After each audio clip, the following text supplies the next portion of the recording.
Nuestro texto para el mensaje de esta noche, busquemos en el libro de Miqueas.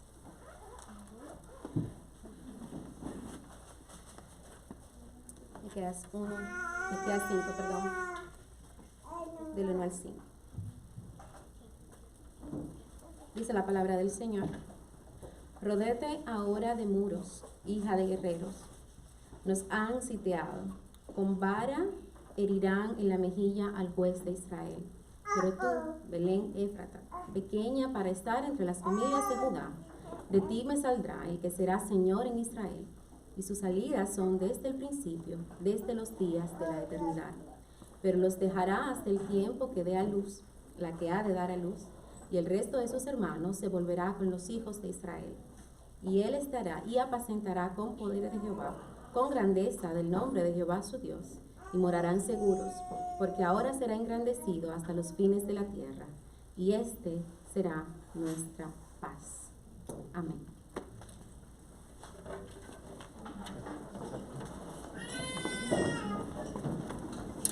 Pueden tomar asiento, hermanos. Los niños pueden dirigirse a sus clases ¿de qué edad? ¿De los 8 hasta los 0?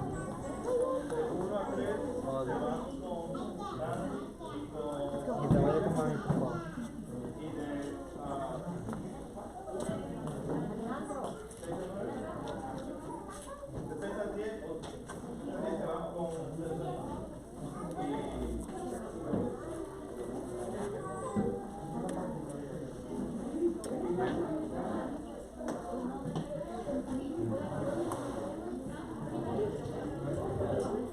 Mientras los niños van pasando, vamos a orar.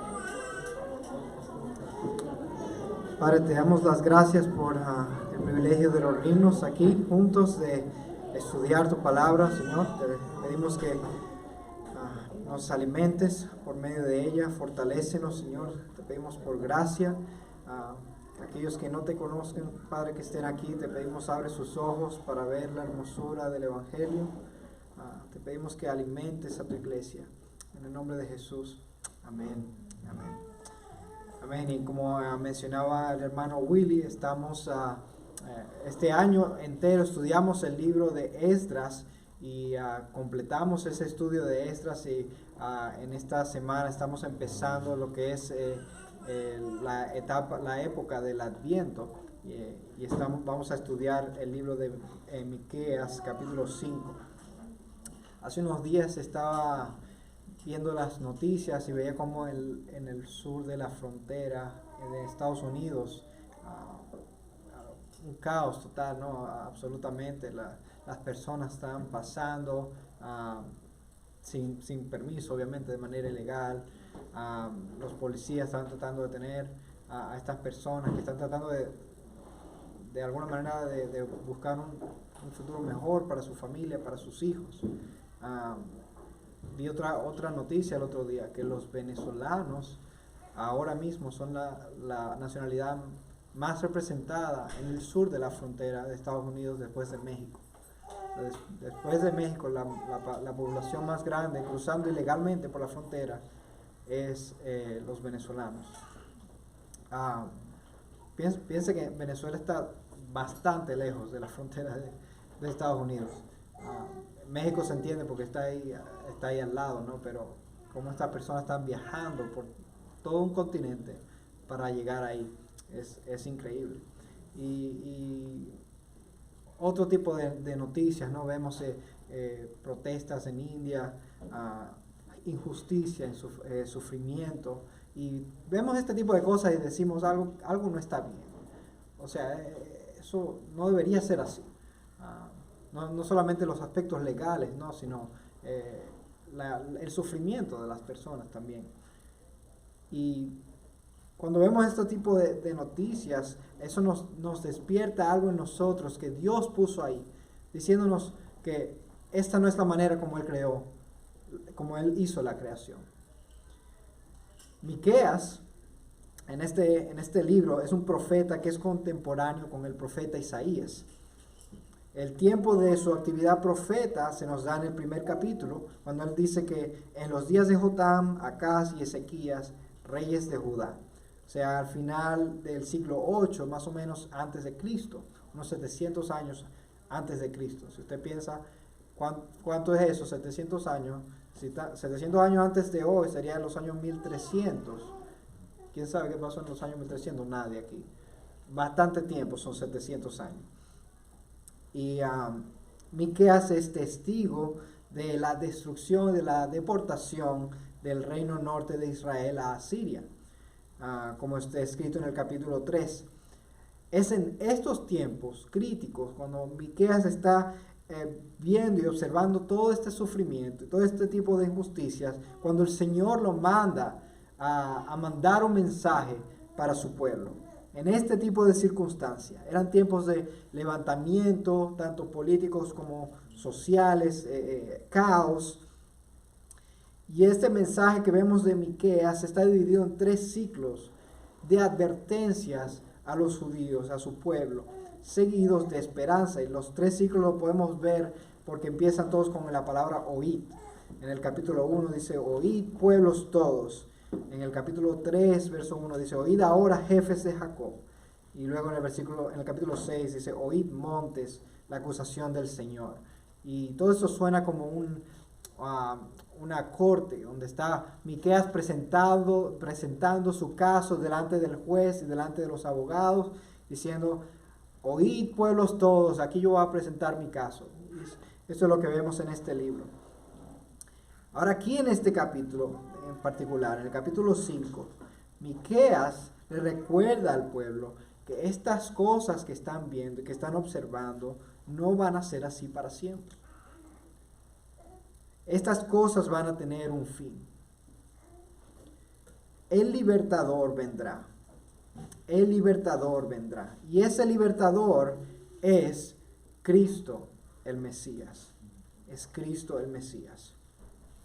Ahora bien, ¿qué es Cristo el Mesías? Porque muchos de nosotros usamos la palabra y no sabemos qué es.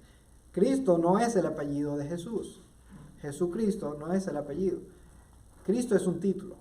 Cristo es el título de el Mesías que había sido prometido en el Antiguo Testamento. Es la misma palabra. Cristo, Mesías, es básicamente lo mismo. Cristo es en griego, Mesías es en hebreo. Básicamente le está diciendo al pueblo que había alguien que iba a venir, que iba a arreglarlo todo. Este Mesías es revelado a través de la Escritura al pueblo. Lo vemos desde tan temprano como en Génesis 3, cuando se le promete a Eva que iba uno de su simiente, que iba a aplastar la cabeza de la serpiente. Había uno que vendría de la simiente de Abraham, mediante el cual todas las naciones iban a ser benditas. Y Pablo en Gálatas nos dice que esa simiente era Cristo. Había un profeta como Moisés que se iba a levantar, dice Deuteronomio capítulo 18. Y en el capítulo 7 de 2 Samuel había un rey davídico, un rey de la línea de David, que iba a estar en el trono de David para siempre. Este es el Mesías que esperaba el pueblo. Este es el libertador del que habla Miqueas en este capítulo. Ahora, a través de esa teología bíblica, esa narrativa que vemos a través de la Escritura, de este Mesías que iba a venir, se nos va revelando más y más cosas de este personaje. Más y más cosas que en este momento Miqueas no entiende exactamente quién es o cuándo vendrá. La población que está escuchando, la audiencia que está escuchando el mensaje no sabe exactamente quién es, ni cuándo va a venir. Pero se le va revelando más cosas a través de la Escritura. Ahora aquí se nos dice, particularmente vamos a ver 3 cosas, que este Mesías vendría de Belén, que este Mesías iba a gobernar, este Mesías es eterno. Este Mesías es eterno.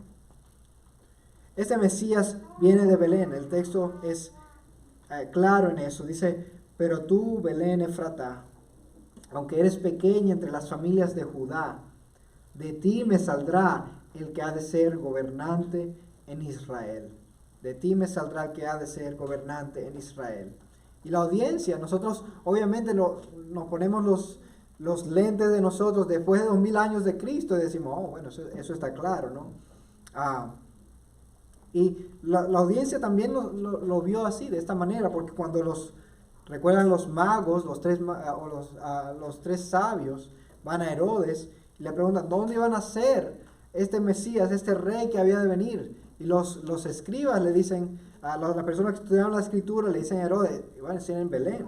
Vemos eso en Mateo 2, ¿no? Dice, después de nacer Jesús en Belén de Judea, en tiempos del rey Herodes, y aquí unos magos del oriente llegaron a Jerusalén diciendo, ¿dónde está el rey de los judíos que ha nacido? Porque vimos su estrella en el oriente y hemos venido a adorarle. Cuando lo oyó el rey Herodes se turbó y toda Jerusalén con él. Entonces, reuniendo a todos los principales sacerdotes y escribas del pueblo, indagó de ellos dónde había de nacer el Cristo. Y ellos le dijeron, en Belén de Judea, porque así está escrito por el profeta. Este es el texto que ellos citan, es en Miqueas 5.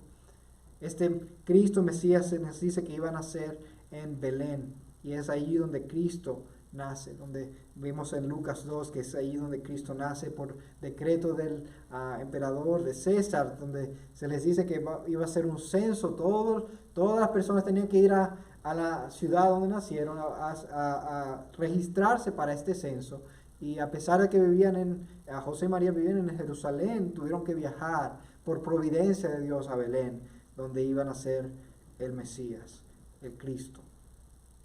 Este Mesías iba a venir de Belén. Más aún, este libertador no solamente iba a venir de Belén, sino que este libertador iba a gobernar. Va a gobernar, dice. Dice, verso 2, de ti me saldrá el que ha de ser gobernante en Israel. Va a ser gobernante en Israel. Y recuerda que el pueblo judío que había estado esperando este Mesías tenía todas estas promesas del Mesías que había de venir. Una de esas promesas es que el Mesías que iba a venir iba a ser de la descendencia de David. Iba a ser un rey. Como tal, ese rey iba a gobernar. Ese Mesías iba a gobernar. El libertador gobernará. Dice el texto de 2 Samuel, cuando tus días se cumplan y reposes con tus padres, ese es Dios hablando, levantaré a tu descendiente después de ti, el cual saldrá de tus entrañas, y estableceré su reino. Él, el Mesías, edificará casa a mi nombre, y yo estableceré el trono de su reino para siempre. Yo estableceré el trono de su reino para siempre. El texto nos está dando más y más indicaciones de quién es este Mesías que iba a venir. Este Mesías, este libertador que iba a arreglar todas las cosas, iba a venir de Belén. Este libertador que iba a arreglar todas las cosas, va a gobernar desde la silla de David, desde el trono de David. Este libertador no solamente iba a gobernar, pero es eterno. Es eterno. Fíjate lo que dice el texto. Y sus orígenes son desde tiempos antiguos, desde los días de la eternidad. Sus orígenes son desde tiempos antiguos, desde los días de la eternidad. Ahora bien, ¿quién es eterno sino Dios? Se nos dice que este Mesías que iba a venir es desde los días de la eternidad. Eso es lo que dice Juan de Jesús en el capítulo 1. Dice, en el principio existía el verbo, y el verbo estaba con Dios, y el verbo era Dios. El Mesías es eterno. Y la Escritura nos da más y más indicación de que este Mesías es, sin lugar a duda, Jesucristo. El libertador que viene iba a venir de Belén. El libertador que viene va a gobernar desde el trono de David. Este libertador es eterno. Es eterno. Vemos en la Escritura que la Escritura nos da clara indicación de que Jesús no tiene principio. Jesús no tiene principio. No hay un momento en la eternidad donde Cristo no existió. Es eterno. Cristo es eterno. Ahora bien, Más aún el texto nos dice que este libertador sería nuestra paz. Este libertador sería nuestra paz. Dice el texto, Él se afirmará y pastoreará su rebaño con el poder del Señor, con la majestad del nombre del Señor su Dios, y permanecerán, porque en aquel tiempo Él será engrandecido hasta los confines de la tierra. Él será nuestra paz. Ahora, Miqueas tiene en mente en particular una paz que es paz con los enemigos que los rodeaban, ¿no? Él estaba viendo cómo Asiria, estaba profetizando cómo Asiria iba a atacar a Israel y se iban a llevar cautivos al reino del norte. Y había sido testigo de esto. Dice más aún de esta paz en el capítulo 4, la describe, ¿no? Diciendo, y sucederá en los últimos días que el monte de la casa del Señor será establecido como cabeza de los montes, se elevará sobre las colinas y afluirán a él los pueblos. Vendrán muchas naciones y dirán, venid y subamos al monte del Señor, a la casa del Dios de Jacob, para que Él nos instruya en sus caminos y nosotros andemos en sus sendas. Porque de Sión saldrá la ley y de Jerusalén la palabra del Señor. Él juzgará entre muchos pueblos y enjuiciará a naciones poderosas y lejanas.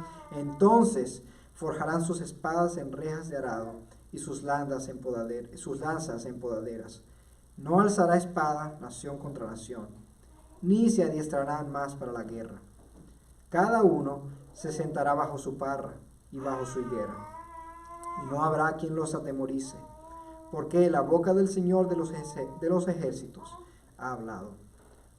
Él será nuestra paz, porque va a acabar la guerra, ya no se levantará nación contra nación. Sin embargo, a medida que la Escritura progresa y nos da más luz, hay otro tipo de paz que este Mesías iba a traer. Es la paz con Dios. Porque nuestro pecado, desde la caída del hombre, el hombre se hizo enemigo con Dios. Y este Mesías, este Cristo, este libertador que había sido prometido, era el único que iba a poder remendar nuestra relación con Dios. De manera que ya no seamos enemigos de Dios. Paz, Él será nuestra paz. Tenemos paz para con Dios en Cristo Jesús. Si tú estás aquí y no conoces de este Mesías, no conoces a este Cristo, tú no estás en paz con Dios, dice la Escritura. Tú eres enemigo de Dios. Y todos aquellos que éramos antes, estamos en nuestra carne sin Cristo en el mundo, éramos considerados enemigos de Dios. Pero tú hoy puedes tener paz con Dios en Cristo Jesús. Si tú te arrepientes de tu pecado y pones tu fe en este Mesías, en este Cristo, tú puedes tener hoy paz con Dios. Si vemos en nuestra sociedad que hay males, hay sufrimiento, que hay injusticia, pero todo ese tipo de calamidades, de injusticia que vemos, va a acabar un día. Dice el libertador iba a venir, iba a acabar con todo esto. Él será nuestra paz. Y déjame leer más aún, dice, cuando el asirio invada nuestra tierra y cuando huelle nuestros palacios, levantaremos contra él 7 pastores y 8 príncipes del pueblo, y ellos pastorearán la tierra de Asiria con espada, la tierra de Nimrod en sus puertas. Él nos librará del asirio cuando invada nuestra tierra y huelle nuestro territorio. Entonces el remanente de Jacob en medio de muchos pueblos será como rocío que viene del Señor, como lluvia sobre la hierba, que no espera al hombre ni aguarda a los hijos de los hombres. Él pondrá paz entre el pueblo de Dios y sus enemigos. Hermano, hermana, que estás aquí, si tú tienes a Cristo, tienes un enemigo de tu alma, que es Satanás, el adversario de tu alma. Tienes un enemigo que es tu carne. Tienes el enemigo que es el mundo, que es el sistema de cosas que se opone a Dios. Un día ya no tendrás más enemistad. Un día Cristo va a venir a poner fin a tu guerra contra tu enemigo. Esto es lo que esperamos. Así como el pueblo de Dios esperaba a aquel Mesías que iba a venir, así como el pueblo de Dios veía a un futuro, a este libertador, a este Cristo, este Mesías que iba a poner un fin a su enemistad, a traer paz en la tierra. Aún esa promesa no se ha cumplido totalmente. Y nosotros lo vemos. Vemos nuestros enemigos todavía rodeándonos. Lo vemos en las noticias. Lo vemos en nuestras propias vidas, si es calamidades personales, si es pérdida de tus seres queridos, si es enfermedad, si es problemas financieros. Todas esas cosas nos apuntan a una realidad. El Cristo va a volver. Este Mesías aún no ha completado su salvación. Y así como el pueblo de Dios hace más de 2000 años veía a un Mesías que había de venir, nosotros hoy vemos al Mesías todavía que ha de venir, que ha de volver. Hablar de los presentes males en nuestra sociedad no necesariamente hace nuestro mensaje profético. El juicio profético es la más clara indicación de que la caída del hombre es real y que la salvación total todavía no ha llegado. Déjame decir eso nuevamente. El juicio profético es la más clara indicación de que la caída del hombre es real y que la salvación total todavía no ha llegado. Es decir, esto es una señal, hermanos. Es una señal de que nuestra salvación todavía ha de venir. Es una señal para que nosotros pongamos nuestra esperanza en un Mesías que va a volver. En otras palabras, la realidad de la caída se nos muestra con tal claridad que es obvio que el reino de Dios no ha venido y que aún esperamos su cumplimiento. ¿Es esa tu esperanza hoy? ¿Es eso lo que anhelas hoy? ¿Anhelas ese Mesías que va a poner un fin a todas estas cosas? ¿Anhelas ese Mesías que va a poner fin a tu enemistad? El capítulo 1 de Hechos, cuando los discípulos caminaban con Jesús, ellos no lo sabían, pero dice que Jesús ascendió al cielo, y nos dice el texto que estando mirando fijamente al cielo mientras él ascendió, aconteció que se presentaron junto a ellos dos varones en vestiduras blancas, que les dijeron: varones galileos, ¿por qué estáis mirando al cielo? Este mismo Jesús, que ha sido tomado de vosotros al cielo, vendrá de la misma manera, tal y como lo habéis visto ir al cielo. Esa es tu esperanza, cristiano. Cantamos, como dice la canción: al mundo Él gobernará con gracia y con poder. A las naciones mostrará su amor y su poder. No solo su amor, es su amor y su poder. Su amor y su poder. Vamos a orar. Señor y Padre nuestro, te damos las gracias por la promesa de este Mesías que había de venir. Este Mesías que iba a poner un fin al sufrimiento. Este Mesías que iba a poner un fin a la injusticia. Este Mesías que va a poner fin a nuestros enemigos y a sus enemigos. Oh Señor, abre nuestros ojos para poner nuestra esperanza en Él. Si hay alguien aquí que aún no confía en este Mesías, si hay alguien aquí que no anhela ver a ese Mesías, te rogamos hoy que le des ese anhelo. Que le des ese anhelo de esperar el Mesías. Que le des confianza en este Cristo.